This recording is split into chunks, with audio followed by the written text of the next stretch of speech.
1981 সাল ঠিক একইভাবে সেই আন্দোলনের মধ্য দিয়ে 1990 সালের গণ অভ্যুত্থানের পরে এদেশের মানুষ যে পরিবারটির উপরে আস্থা পেয়েছিল, সেই যে দলটির উপরে আস্থা পেয়েছিল, যখনই নিরপেক্ষ নির্বাচন হয়েছে সেই নির্বাচনেই বিএনপিকে দেশের মানুষ ক্ষমতায় এনেছে। কিন্তু তারপরেও আমরা বারবার দেখেছি 1986 সালে বাংলাদেশের গণতন্ত্রকে নস্যাৎ করার জন্য আজকে যে ফ্যাসিস্ট হারিয়েছি সেই ফ্যাসিস্টদের দোসররাও কিন্তু এখনো সংসদে আছে।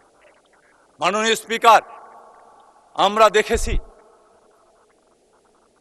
2007 সালে যে 1/11 তৈরি হয়েছিল, 2008 সালে আমি নির্বাচন করার সুযোগ পেয়েছিলাম বাংলাদেশ জাতীয়তাবাদী দল থেকে।